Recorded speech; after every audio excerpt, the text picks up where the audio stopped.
I have a question, right? Rukia. What football moment do you think is the most well-known? Like, to the point where people who are not even fans of football, who have never even watched football, will know what you're talking about when you mention it, or when it's referenced, or something like that. Like, obviously there's, you know, England winning the Euros.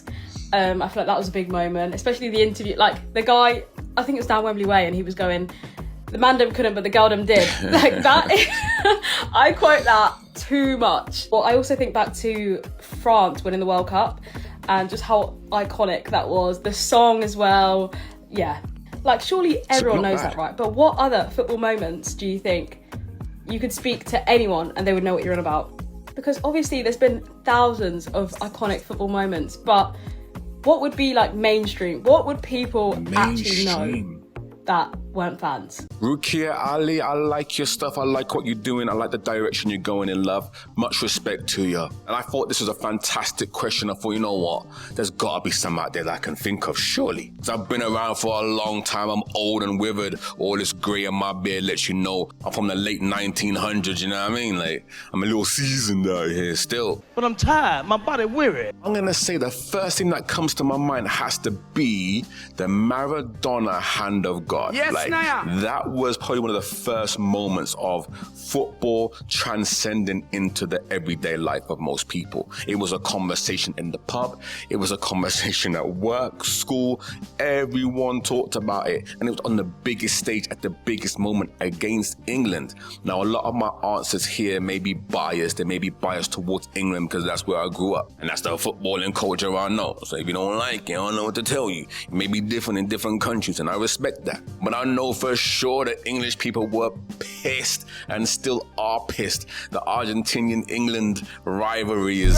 it's not good, brother. It's not good at all. And this did not help whatsoever. It was your hand or the hand of God? For me, man. It was my hand. With this, I don't mean any disrespect to English fans. But this is something that happens. We used to do this. I had scored goals before in Argentina with my hand. It was a goal that I couldn't reach it, and Shilton was already there, so I couldn't head it. So I did like that. And I moved my head back.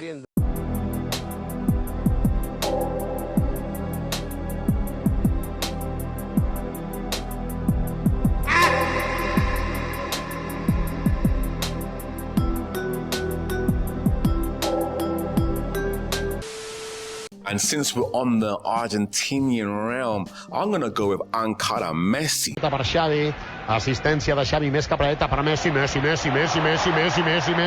immens Messi, encara Messi, encara Messi, encara Messi, encara Messi, encara Messi, encara Messi, encara Messi, encara Messi, encara Messi, encara Messi, encara Messi, encara Messi, gol. Now I'll tell you a quick bit story. My son, he likes football, but he doesn't love football. Now take that back. He loves football, but he doesn't actually watch it. He's one of those kids, like, just never watches the sport. And he's kind of like me in a way. I was like that as a kid too. Now, knowing he's not much of an avid football watcher, I remember one day, I can't remember what we were doing. I think we were playing FIFA or something.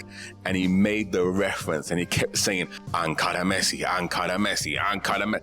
And I was like, that let me know how big that moment was. Because for a lot of people, that Ankara Messi transcended that moment, a particular highlight within the sport. That word Ankara Messi, they use it for everything now, especially this new highlight generation, this YouTube football watcher generation. That Ankara Messi is major. It's almost like the equivalent of how a lot of the kids in America, they say Kobe when they shoot something into the trash, or they make a shot, or they throw something somewhere. They always say Kobe. Ankara Messi, that's our Kobe moment, if you will.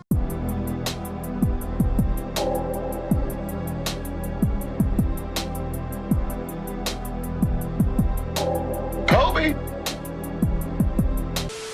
Next, I'm going to go any kind of Peter Drury's commentary. Now, you may not know the name, but you definitely have heard his voice, whether you watch the sport or not. My favourite football match that I ever commentated on and goal and I'm not just saying this because I'm speaking to this audience, but is Shabalala for South Africa. Hearing Peter Drury's voice during a football match is like a warm milk bottle to a baby. Yes, and if you know what I'm talking about, you know what I'm talking about. The two go hand in hand. It's just like, chef's kiss. And to add a bonus to that point, I will say that Aguero goal, oh man, that's a moment right there. Yes, now. I can hear it now. I try and add the clip in. I put it in kind of right now.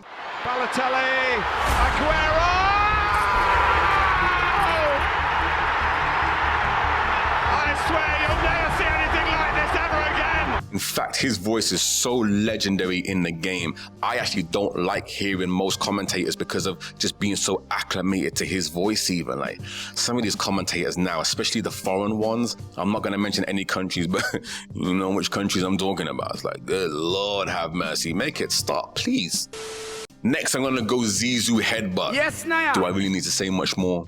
Big World Cup final and you're out here headbutting, man, like you're at the pub on a Saturday night. Mate, leave the Stellas alone. That moment was large, for sure.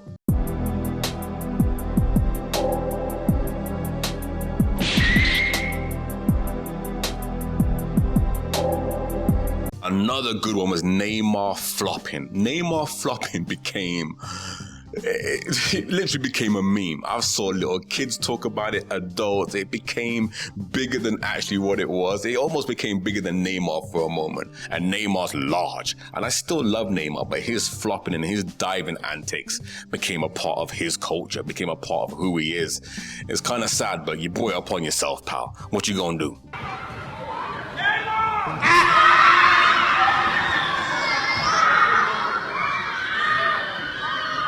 I will say that Cristiano Ronaldo's header for Juve, that was large. That was a moment still because it was compared to basketball players and other sports and what it takes to be Cristiano Ronaldo's level of athleticism. That was a big deal for a while. That was like, that transcended the sport actually. And that clip has been clipped 1 billion times over. You can't not see it these days. It's almost otherworldly. Look how long he stays. And look at the concentration. That is pure poetry. I would like to throw in there Wembley Stadium. Wembley Stadium is a cultural icon, if you will, because not only are the big games played there, but a lot of the music concerts are played there. So to me, Wembley means more to the people, the fans, the country as a whole than most people come to realize. Most people that have never been to England know where Wembley Stadium is. And I must say, growing up, I went there with my dad. I went to go watch Michael Jackson, Bad Tour, 87. Man, listen to me. I danced my little happy feet till I fell asleep. Don't play with it. Man, good times, man. Good times. And for a little bonus, I'll throw in there the Cantona kick.